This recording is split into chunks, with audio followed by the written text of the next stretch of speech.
ॐ भूर्भुवः स्वः तत्सवितुर्वरेण्यं भर्गो देवस्य धीमहि धियो यो नः प्रचोदयात्. Om Sai Ram, Om Sai Ram, my dear brothers and sisters of Sai Ram family. Now I am starting my 13th video on Sai Gita, the holy book, the Brahma Gyan and Atam Gyan of our beloved Satya Sai Baba. Here it goes. Samadhi is equal mindedness. The experience of that bliss has been referred to as the state of Samadhi. What is the meaning of Samadhi? Samadhi is ordinarily mistaken to be an emotional state in which a person acts abnormally, as if in a state of high excitement or trance. You may think that samadhi is something different from the waking, dream, or deep sleep states, but truly, samadhi is something common to all three states. The meaning of samadhi is inherent in the word itself. Its root syllables sama or equal and dhi or mind together mean equal mindedness. To be equal minded in cold or in heat, in profit or in loss, in praise or in censure. That is samadhi. Therefore, a person who is immersed in samadhi, whose mind is in equanimity, will always be in a state of bliss, whether he is in the waking state immersed in his everyday life or whether he is in the dream state or in the deep sleep state. Everyone yearns for such a beatific state. To attain it, a great deal of spiritual practice is necessary. You also have to earn the grace of the Lord by living a life replete with the virtuous qualities that are pleasing to Him. After describing the noble characteristics of truly wise men, Krishna told Arjuna, Arjuna, there is no value whatsoever in your basing your actions only on considerations involving the body. Follow my commands, discharge your duties while all the time thinking of me, then you will be able to experience and enjoy the divinity that is everywhere. This divinity is the unity which underlies all the diversity in the world. Base your actions on that. Constantly concentrate on that divinity. I am that divinity and you are very dear to me. When you concentrate on me, then I will be fully concentrated on you. For a wise man, whatever be the state he is in, his thoughts and feelings will not undergo any change. He will have developed an unwavering attitude, being focused at all times on the divine principle within. Who will be surprised to hear that fire is accompanied by heat? Burning is the natural state of fire, just as cold is the natural state of ice. So also everyone who is born will die. This should be considered as totally natural. Anyone who recognizes this truth will not be subjected to sorrow in all places and in all circumstances. Develop an equal mindedness.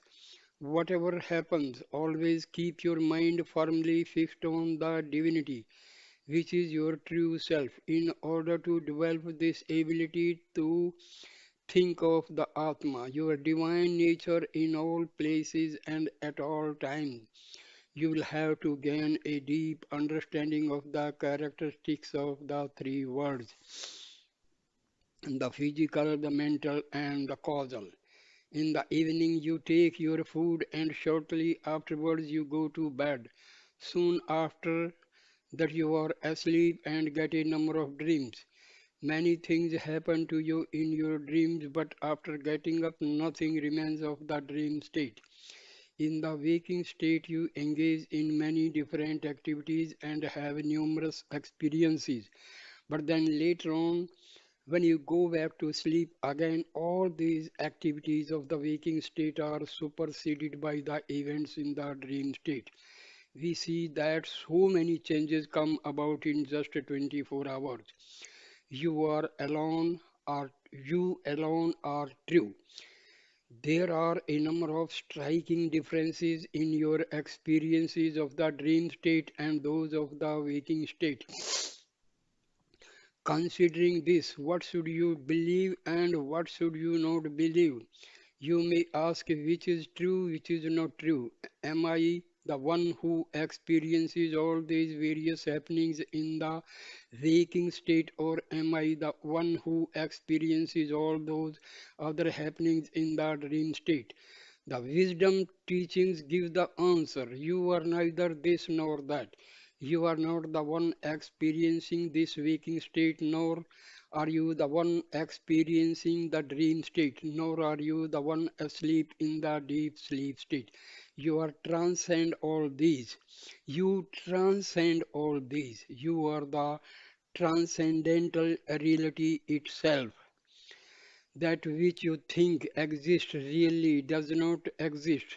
That which you do not believe exists really exists. When you acquire wisdom, you realize that there is only the one which really exists and is eternally true. That is the Atma, the transcendental principle. But this principle of Atma is not easily accessible to ordinary people. All that you read, listen to, and experience are merely attributes of the physical state. Starting with this, you have to reach out and try to achieve your goal. From the form, you have to progress to the formless. From the changeable, you have to progress to the changeless. From the attributeful, you have to progress to the attributeless. Beyond all these, transcending all attributes and going even beyond the attributeless and formless is the unchanging and unwavering superconscious state. This is the goal of all spiritual aspirants. One who has become immersed in this state is described as a wise sage. You may wonder if Arjuna achieved this state. Yes, Krishna himself conferred this state on Arjuna. Krishna transformed Arjuna into an instrument of the divine and thereby turned him into a truly wise being. If a wise man does not engage in activities, he will not be able to set a good example to the common people. In schools, you will find a director of physical education and a drill master. The drill master takes his order from the director. During the calisthenics drill, the director will keep quiet, but the drill master will call all one, two, three and perform all the drill movements. He has to set the example. Only then can the others be expected to follow him. Similarly, the wise man, while taking his orders from the inner director, sets an example so ordinary people will be able to follow. When Krishna gave Arjuna the Gita, he transformed him into an ideal man. Krishna told him, I will turn you into my instrument to do my work so that you will be an example to all humanity. What is the deeper meaning of Krishna doing all this for Arjuna? Arjuna means the one with a pure heart. Arjuna was always living in Krishna. A number of times Krishna referred to Arjuna as the one who lives in the effulgence of God. All the deeper aspect of the relationship of Krishna and Arjuna can be gleaned from the names that Krishna gave to Arjuna. Arjuna's only duty was to implicitly follow Krishna's commands. The qualities of the true truly wise. Arjuna said, Swami, I will obey your commands, whatever they may be. Whatever you ask of me, I will do. I will not undertake anything on my own, anything that is outside of your directions. This is true attitude of a sage. He will not have the feeling of I and mine. He will not have any egoism and attachments. His every action will destroy any trace of ego or possessiveness. He will accept and follow only the commands of the Lord, in no different than he is, who is no different than his own inner director, because these noble qualities are so important for spiritual unfoldment. The characteristics of a wise man are explained at great length in the second chapter of the Gita. But just describe the qualities of a wise sage would not have been of much use, so Krishna began by explaining the qualities of the three states and the different aspects of the three worlds.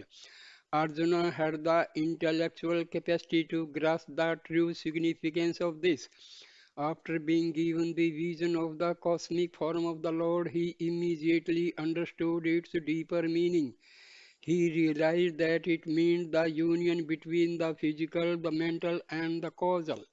After having had the vision of the cosmic form, whenever Arjuna closed his eyes thereafter, he would continuously see Krishna as an indelible impression on his heart. He realized that what he had seen with his eyes wide open was in the physical plane. Then, after closing his eyes, whatever still registered in his mind and was being seen by him internally was in the mental plane. The indelible impression of this vision that remained in his heart was in the causal plane. It is something like print on paper. Once a picture is printed, it is impossible to separate it again from the paper. In this way, the cosmic form of Krishna became a permanent impression in the Arjuna's heart. Arjuna was the ideal man. Yet, in order to serve as an example for all of humanity, he undertook all kinds of common activities just like an ordinary person. Inside, within himself, he always kept his mind firmly fixed on Lord Krishna, who was the formful expression of his own true self, the Atma. Arjuna knew that this physical body was for the sole purpose of obeying the commands of the inner director manifested for him in the divine form of Krishna. In the Gita, Krishna held out this quality of inner surrender as the ideal mark of a truly wise man. Limit desires, be ever content, and you will be dear to God. Whatever is born passes through six stages of life, namely birth, growth, maturity, decline, degeneration, and death. But what is never born never dies, for it these stages do not apply. Embodiments of law. The second chapter of the Gita relates to the path of wisdom. The principle that underlies the wisdom teachings is that whatever is born must die, but what was never born can never die. What is never born and will never die? The Atma. Atma has neither birth nor death. It never undergoes any kind of modifications. Atma is permanent, it is immutable, it is everlasting, it is attributeless, it is your own true nature. The body is born and the body experiences the various phases of life and dies. But the indweller of the body remains unaffected by all these bodily changes. This indweller is the Atma. It is free of illusion, devoid of Maya. Once you understand this divine principle, you will recognize it as the only thing of true value, the only thing worth knowing. Everything else is ephemeral and impermanent. You must make every effort to acquire the knowledge of Atma and thereby gain lasting joy. Be satisfied, do not chase after desires. Do not encourage the multiplication of desires. Be satisfied with whatever you have been given. In the chapter on devotion, Krishna enumerated the 26 noble qualities which endear a devotee to the Lord. Of these, contentment stands out as one of the most important characteristics of a devotee. It means not running after worldly enjoyments. You have enjoyed so many luxuries and so many sensual things in your life, but you have not gained peace and fulfillment from them. Give up chasing after them and you will gain contentment. The heart of a person who does not have contentment is like a bamboo past riddled with holes. If you try to draw water out of a well using such a basket, by the time it comes up, all the water will have leaked out. There will not even be a drop of water left to quench your thirst. Similarly, when you are suffering from pangs of desire and greed, all your contentment leaks away before you even have a chance to fulfill your desires. When contentment leaves your heart, discontent remains behind to take its place. Desire breeds more desire. A person who does not have anything at all may feel very happy and contented when he gets 100 rupees, but once he gets the 100 rupees, he thinks how nice it would be if he could get 1000 rupees. If by chance he gets the 1000 rupees, his desire to have a million rupees, then he would aspire to become a major property owner. From a property owner, he would want to become a legislator and then a minister and then the prime minister. Finally, he would want to use all his status and wealth to attain the God state, but you can never reach divinity with the help of power and wealth. As the person's desires cross all limits, he becomes discontented and his wealth gains him no inner peace at all. You must learn how to gain contentment from whatever you have, being satisfied with whatever wealth you have been given. Your responsibility is to take care of the possessions you have received through the grace of God and be happy. You must win God's love. You all praise God, but it is far more important that God praises you. You declare your love for God, but you have to find out if God has declared His love for you. You believe that God is yours, but has God told you that you are His? Suppose you send a registered letter to someone. You will gain full satisfaction only after you receive an acknowledgement from the addressee that the letter has been received and read. Declaring your love for God and declaring that God is great can be compared to sending a registered letter, but that alone will not satisfy you. You experience the deepest contentment only when you get the positive acknowledgement from God that you have His love and that He considers you great. Also, it is only when He says, "You are my very own, you are most dear to me," that you attain total fulfillment. Arjuna got such an assurance from the Lord after he said to Lord Krishna, "Swami, you are my all, I am yours, I surrender everything to you." Previously, Arjuna had a number of desires, but when he surrendered fully to the Lord, he renounced all his wants and desires. Then he earned the declaration from the Lord, "Dear one, you are mine." To gain this result, you have to engage yourself in spiritual practice. The hope and fruit of all spiritual practice is to get this declaration from the Lord that you are His. This becomes your greatest treasure, the consummation of your life.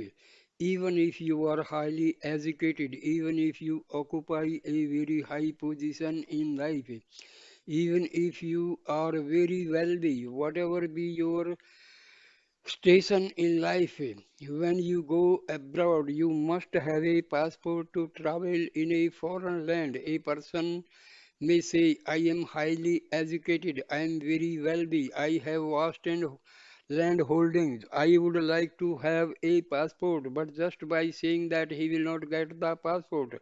All these things may be personal attainments and accomplishments, but if you want to go to another country, there is a particular procedure that you must follow. This procedure cannot be different for educated people and for uneducated people, for wealthy ones and for poor ones.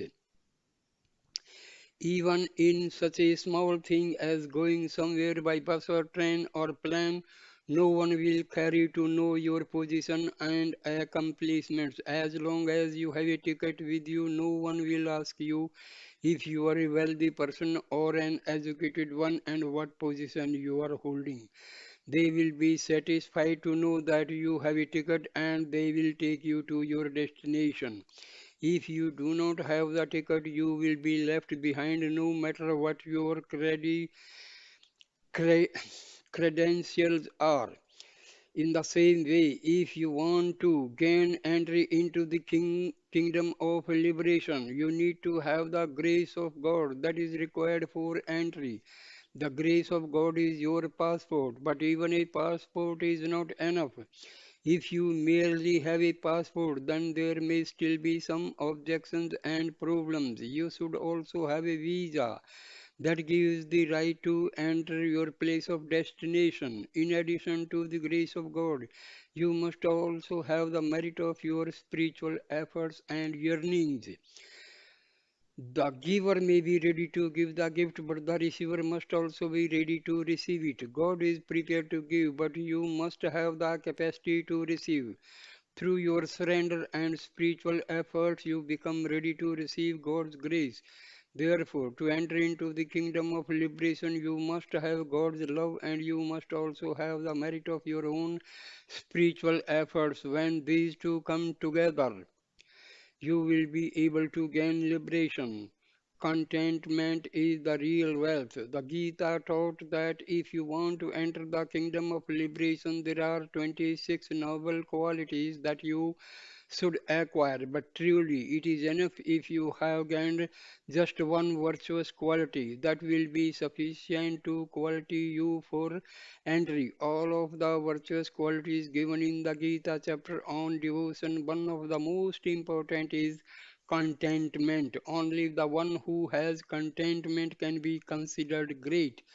Swami asks quite often, who is the greatest human being in this world? The answer is the one who is always satisfied. Therefore, develop this contentment in yourself. Do not get lost in the words aspiring for impermanent joys, impermanent wealth, impermanent position, and luxuries. There is no objection to your enjoying the happiness which comes your way, but never forget that the world is made up of only of the five elements.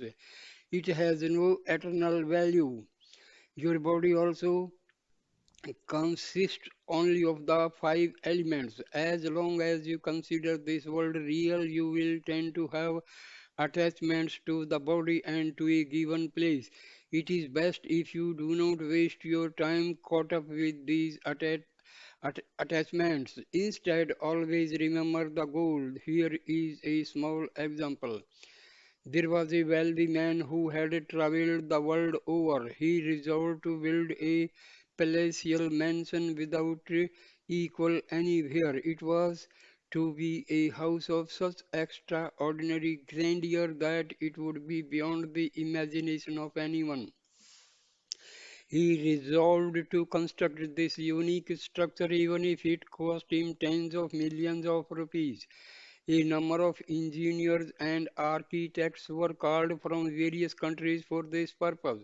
Ultimately, he completed his beautiful mansion and he now had a house which satisfied people from all points of view and different cultural background. Tens of thousands of people came to look at it.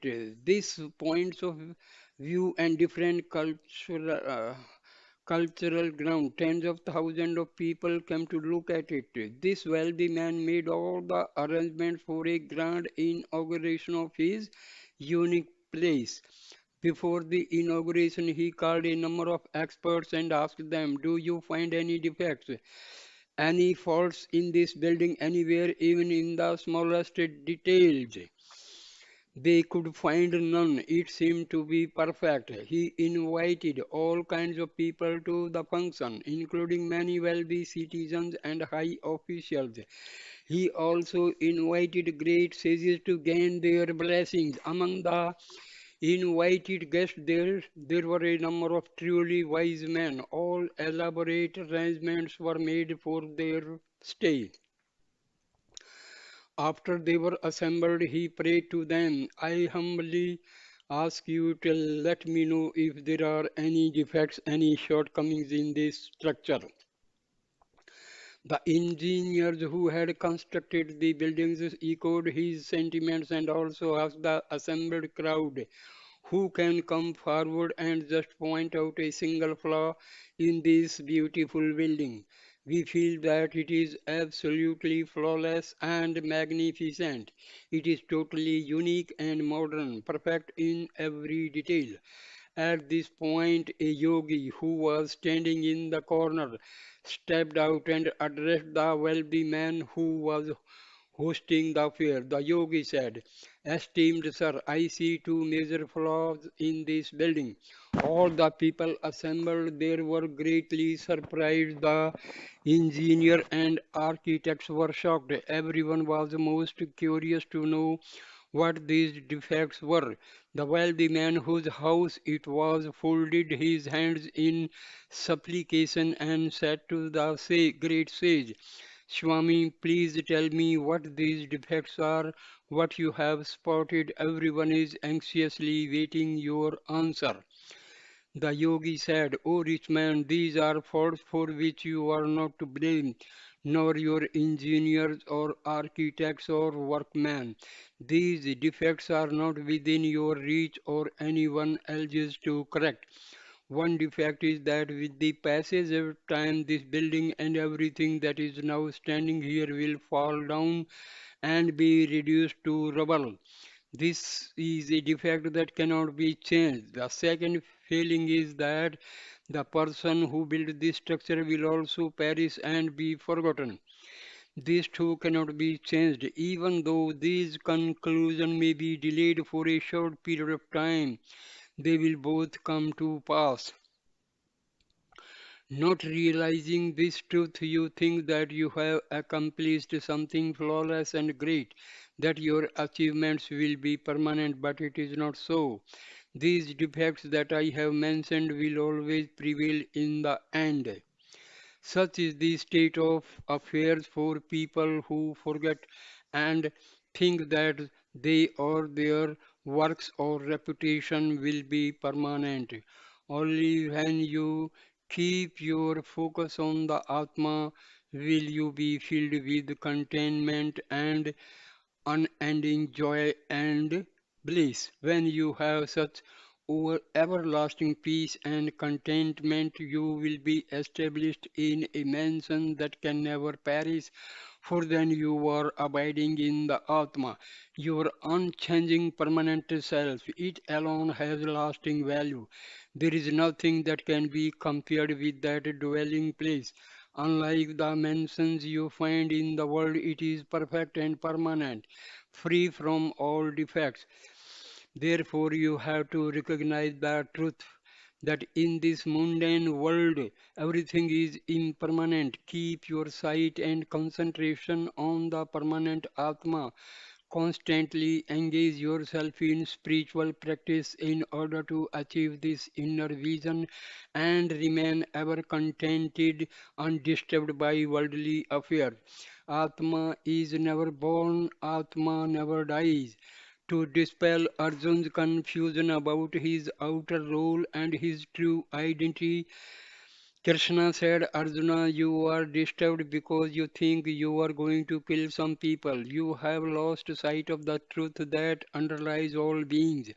Know that you are the immortal self and your kinsmen, though they have been engaged in evil deeds, are in a sense the very same immortal self. Then who is going to die and who will be engaged in killing? You who are the Atma do not kill, and your kinsmen who are the same Atma will not be slain by you. Death relates to the physical body, not to the true self. Atma cannot be killed. Atma is never born, Atma never dies. It is only when you understand and practice this truth that you will be following the wisdom teachings and performing your duty unaffected by outcomes. Recognize the immortality of Atma and fight to uphold righteousness. Then you will act in harmony with the divine will, and even in the thick of battle, you will be immersed in inner peace. When you recognize the principle of the Atma, realizing its permanent nature, you will know that there will be no defect or flaw of any kind in it. Then no disturbance can come into your mind and no doubts will ever be cloud you. All this must be understood in its deeper meaning. These statements that one does not kill and that one is not going to be killed are quickly accepted at face value by most people who read the Gita, but they make no attempt to understand the deeper significance of these declarations, which are based on the principle of immortal and unchanging nature of the Atma. If you look about to see how people are practicing this teaching, you will see that they are not practicing it all at all, although they will freely repeat all the verses and even give lectures on them to others. Here is a small example of this. There was a certain hunter, a very bad man who had killed a great number of animals. His killing soon spread to include human beings. He began murdering all the people who passed through the forest and came his way in order to strip them of whatever possessions they were carrying.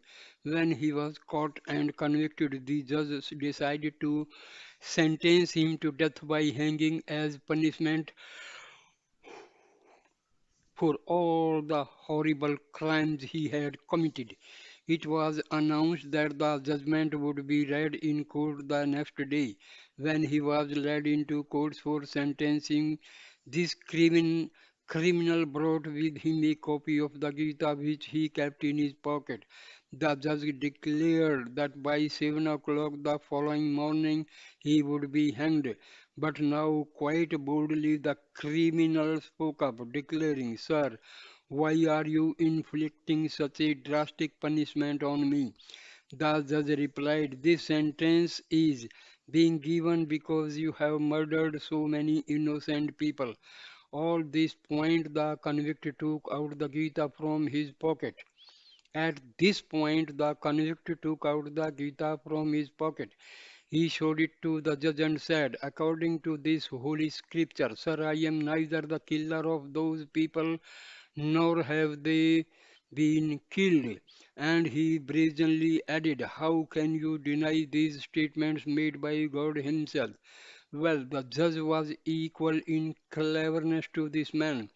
Without a moment's hesitation, the judge said, "Yes, it is certainly true that you have not killed, nor have those people been killed. Similarly, as pertains to my judgment, I am not killing you, nor will you be killed. Nevertheless, the hanging will take place at 7 o'clock tomorrow morning. Reduce your desires and remember the Atma. You cannot use the Gita to change the circumstances to suit your convenience. You have to practice the truths that are contained in the great statements made in the Gita. After realizing their inner significance, the Gita has not just been taught to Arjuna. This sacred teaching has been given to all people born on the earth. The Gita has been given to the entire world with Arjuna as the medium. Arjuna stands as the representative of all mankind. These teachings, which have been given to the representative of humanity, are applicable to humanity as a whole. To follow these teachings, you have to gradually reduce your desires and wants and gain an understanding of the principle of the Atma that will bring you to a permanent state of contentment. Examine your life to see if you are practicing these teachings in your day to day activities.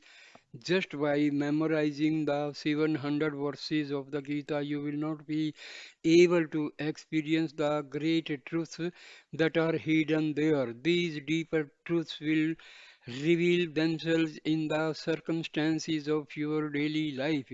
It is there in everyday situation that you will be able to experience these truths directly. You have to clearly understand the qualities that have to be practiced while discharging your duties. You have to recognize how each of these 26 will help you reach your goal and then have to apply them in your daily life.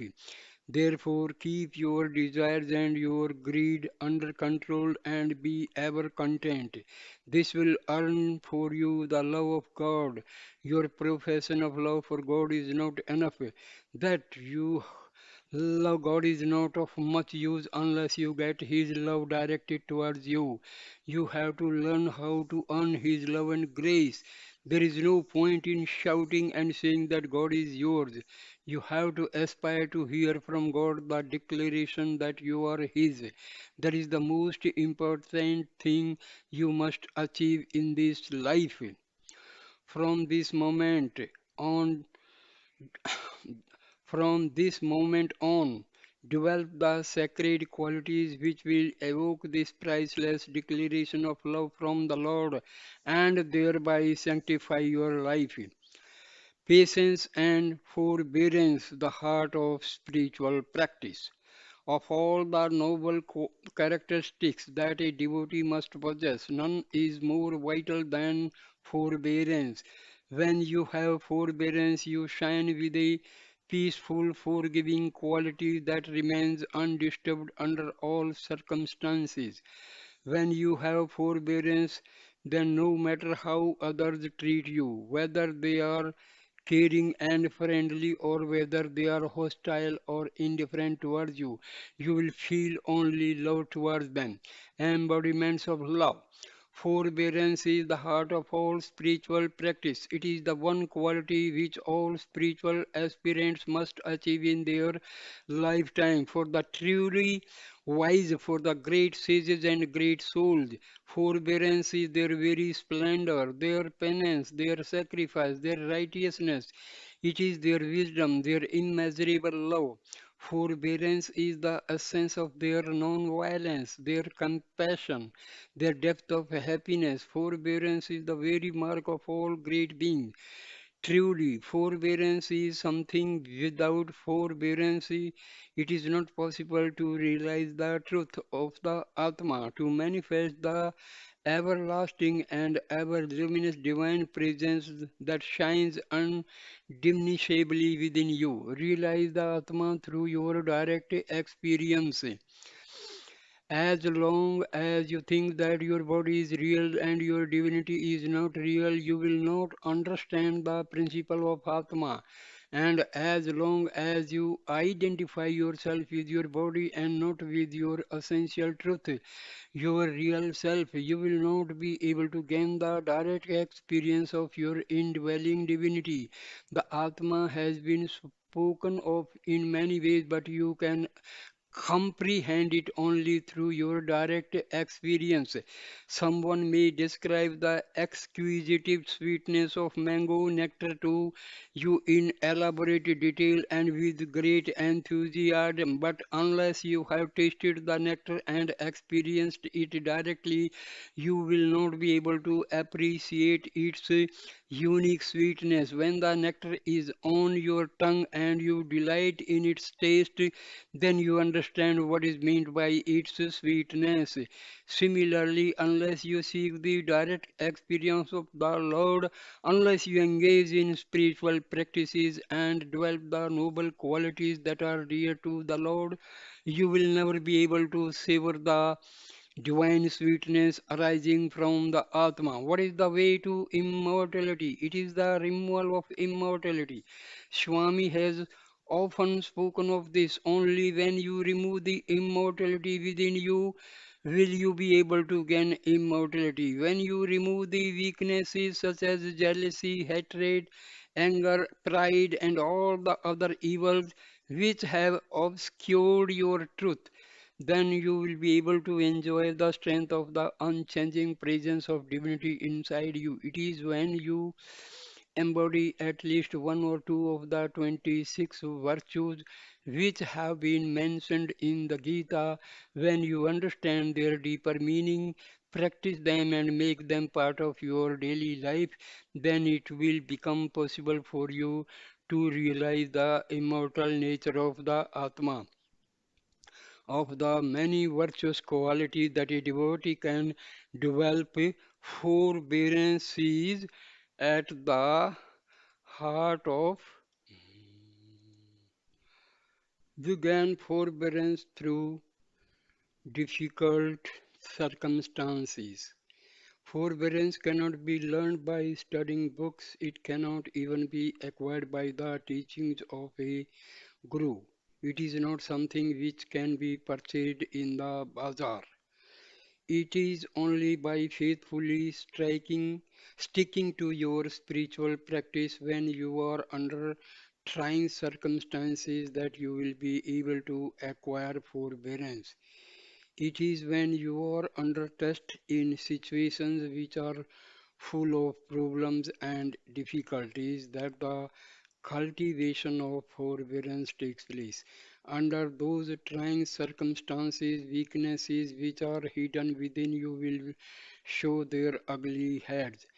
They will manifest in you as anger, fear, arrogance, hatred, and many other evil that cover your essential truth. It is at such times that you must recognize these weaknesses and rise above them. Whatever action you must undertake that is appropriate to the situation, your inner state must be unaffected and rooted in unwavering peace and love. This is the practice of forbearance. If you have not developed forbearance, then you will suffer a lot of unhappiness and lack of peace in your life. Without forbearance, you may take to harmful and evil ways. Therefore, it is essential that you recognize the importance of forbearance. All the education, strength, and renown that you may have acquired will be of no use to you if you do not have forbearance. There have been a number of accomplished people who have acquired great powers by means of penance, but they were unable to enjoy the fruit of their penance because they lacked forbearance. Death of forbearance has made great scholars their prestige. Lack of forbearance is the most frequent reason for the loss of kingdoms by ruling kings. Forbearance is the shining jewel that decorates a human being. If this important quality is lost, you will suffer innumerable problems and sorrows. Therefore, develop forbearance. It is essential for your spiritual progress. Without this quality, you will come to ruin. Cultivate forbearance by the arduous practice of putting yourself to the test in very difficult circumstances. Forbearance is your vital protection. When you are equipped with forbearance, you will not be troubled by grief or difficulties, by problems or unexpected situations. There is nothing extraordinary about returning good for good, but doing good in return for bad is an extraordinary quality. What is meant by doing good at all times, no matter whether it is right or wrong action that is directed towards you.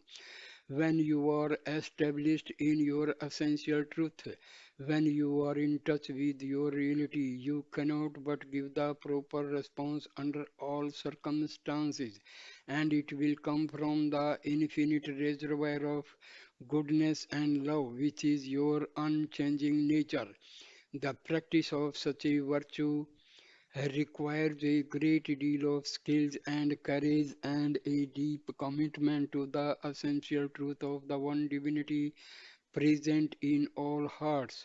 However much other people may criticize you, however much they may undermine and condemn you, you should never lose forbearance. You should remain unperturbed and continue to enjoy inner peace. When others admonish you, what will you lose? You who in your essence are immortal, how can they possibly harm you? When you have forbearance and you are established in your divine nature, how can anyone diminish you? How can anyone affect your essential truth, which is unwavering no matter the circumstances? But if because of weakness you lose forbearance and forget your truth, then you are subject to endless suffering and you lose everything. The tree, the river, and the cow. There are three important aspects of nature which are very useful to man. These are the tree, the river, and the cow. Without trees, river, and cows, humanity would not be able to function very well.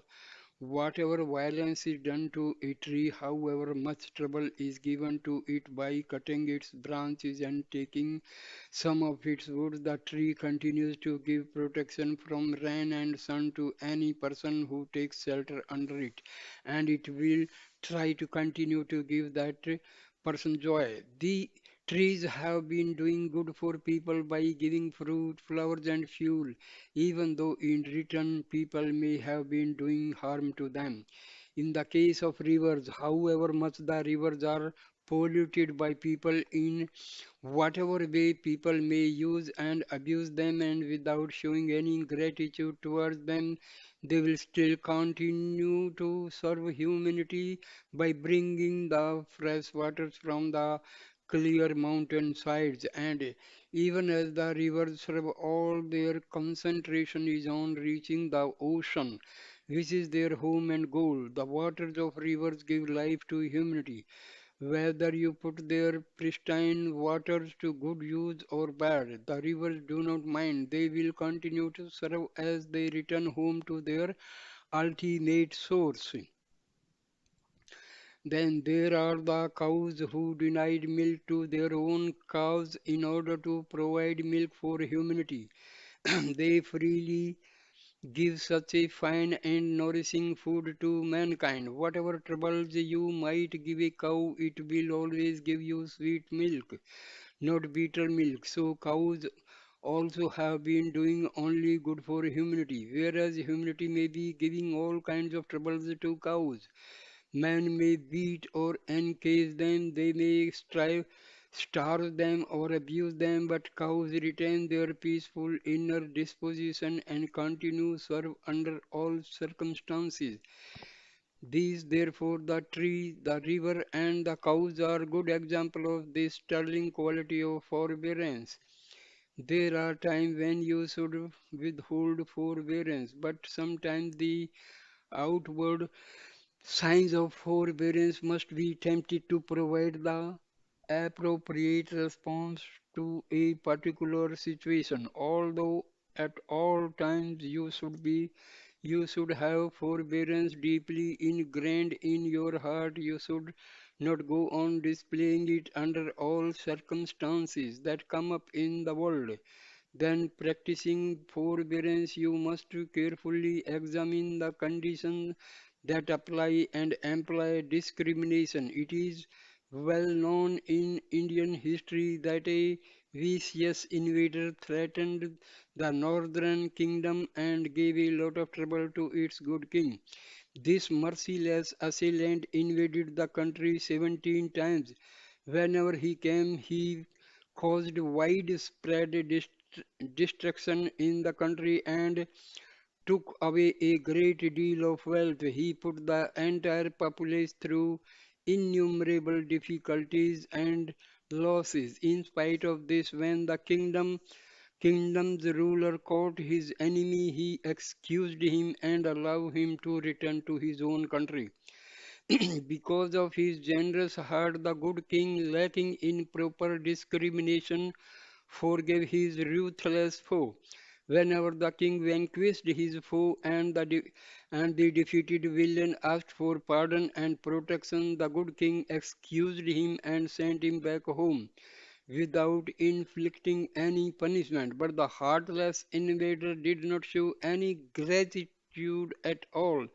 He was an absolutely unrepentant, wicked fellow, and he continued with his hatred towards the king and his greed to conquer the kingdom.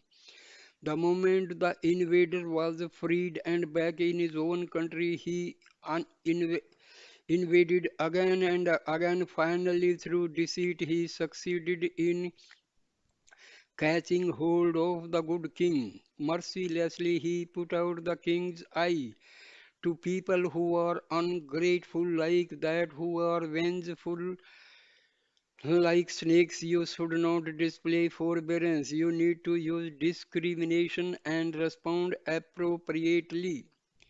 When to use forbearance and when it is inappropriate. In the great epic, the Mahabharata, which chronicles the war of righteousness between the Pandavas, brothers, and their wicked cousins, there is an incident depicted in which Arjuna dragged the murderer of all her children before Draupadi, the wife of the five Pandavas brothers. The Pandavas had just won the war when the horrendous deed was committed. Even though Draupadi was overcome with sorrow, she pointed out to Arjuna the circumstances under which a wicked person should be excused. Draupadi told Arjuna that it was not proper to execute a person who was overwhelmed with fear, a person who was humble and penitent and pleading for mercy, or a person who had lost his sanity and become deranged, or a person who had acted out of inconsolable grief, or women and children in general, even if they deserve such punishment. For such it is proper to show forbearance and treat them mercifully. But for the people who are repeatedly ungrateful and malicious, who are unrepentant and untrustworthy, it is not appropriate to display forbearance. You need to deal with them firmly according to the circumstances. But remember that all such actions relate only to your outer worldly life. In your heart, you must never lose your peaceful inner state of forbearance for your spiritual life. Forbearance is an essential quality necessary to reach the divine state, and you must practice it assiduously. In the case of Jesus, you can also see his highly developed quality of forbearance. There were 12 disciples living and traveling about with him. Jesus extended all love and compassion, all protection and shelter to them, but one of them, Judas, was tempted by money and became a traitor to his master. Despite Judas' infidelity, Jesus remained unperturbed and continued to extend Judas his love. There is no need for you to pray to God to see that such people are punished.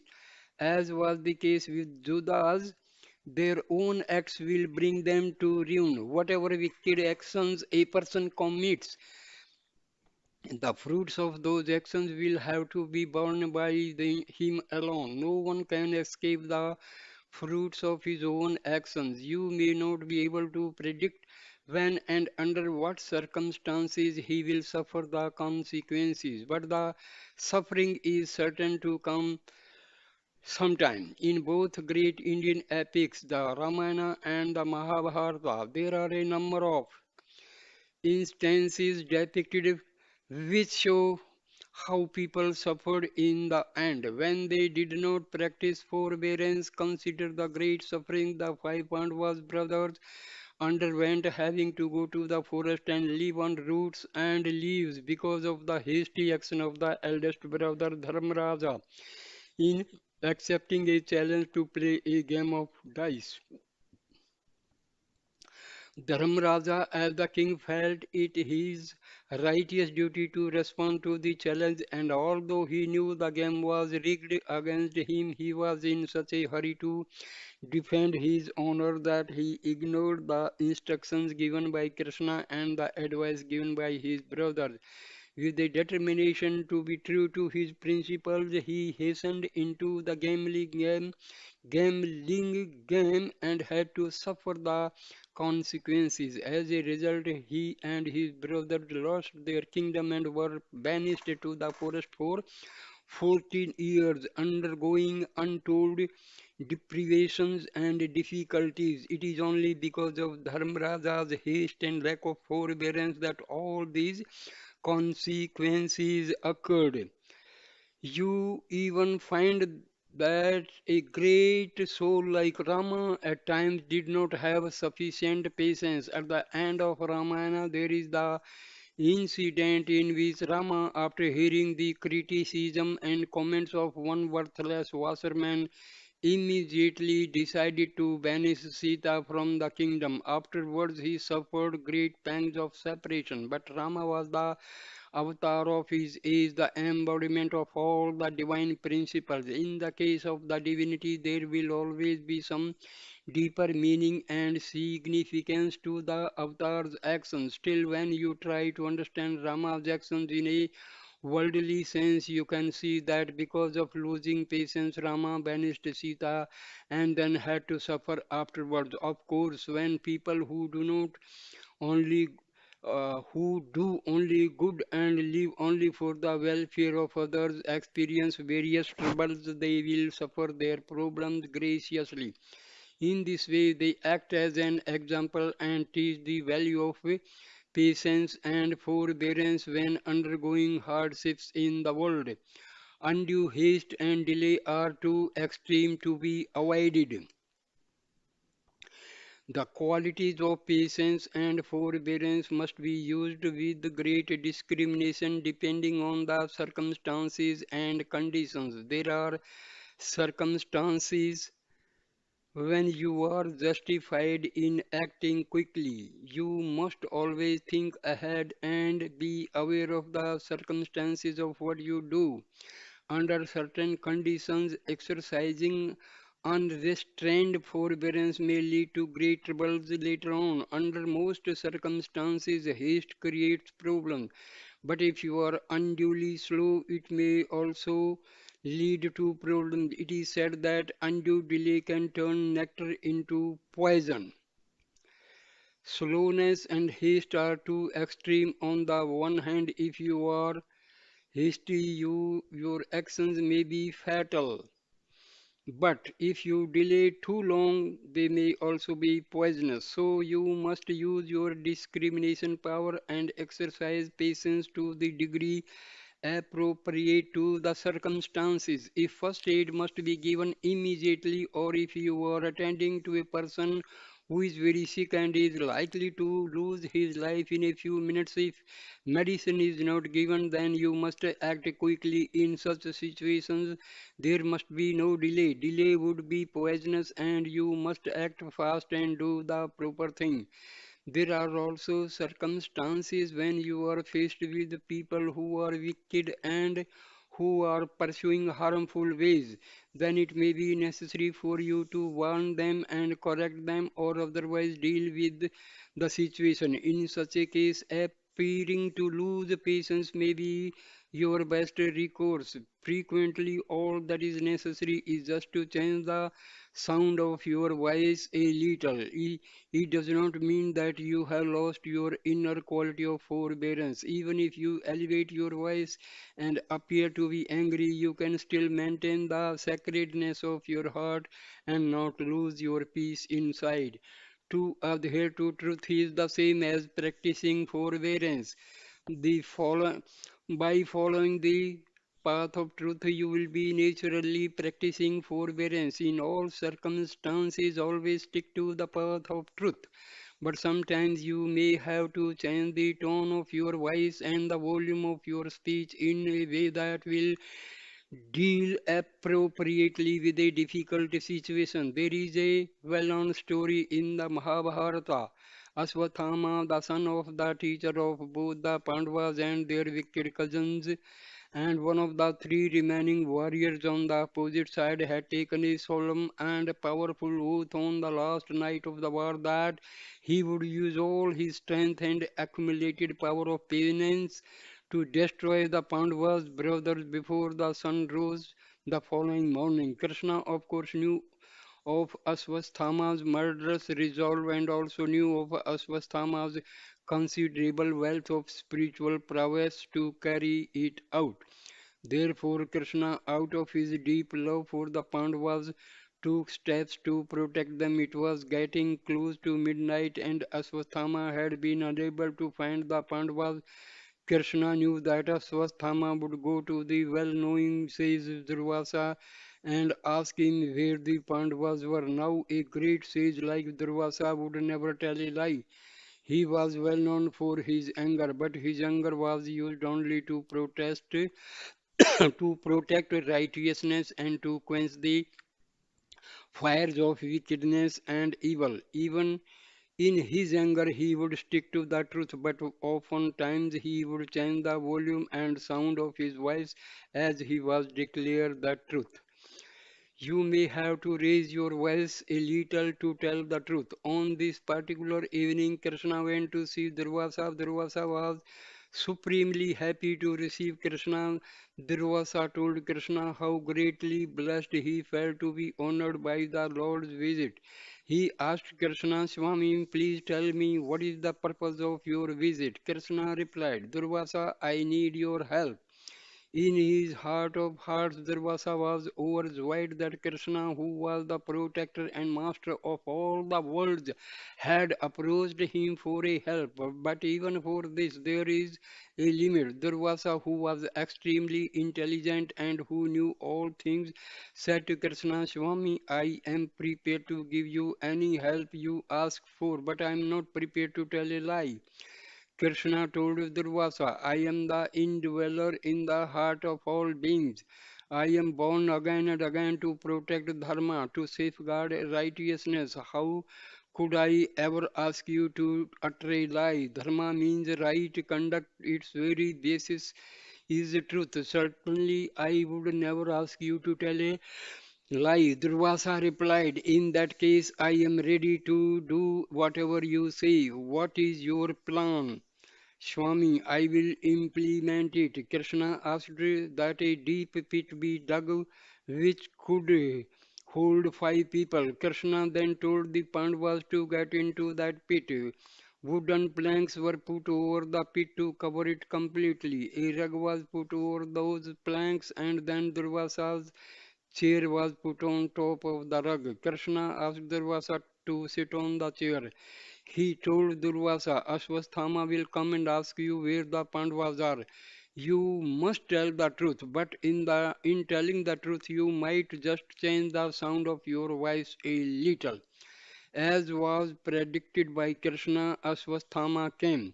Offering his salutation to the sage, he asked Durvasa, Swami, you know all things in all the three worlds. Please tell me where I can find the Pandavas. Durvasa did as he was instructed by Krishna. He told the truth. He said to Aswathama, Pandavas Pandavas, is it? Pandavas, is it? Yes, they are here. They are certainly here. They are right here, under my feet. When Durvasa, pretending to be very angry, told Aswasthama that the Pandavas were directly under him, Aswasthama got very frightened. Durvasa's anger was well known and much feared. Aswasthama thought that instead of killing the Pandavas, he himself might be killed by Durvasa's yogic power. Right then and there, suddenly overwhelmed with fear, he ran away. Durvasa had uttered the truth. In keeping with his own integrity and stature as a great sage, he followed the commands of the Lord to give protection to good people by sticking to truth. But he did change the impact a little by raising the tone of his voice. Negative qualities must be uprooted and destroyed.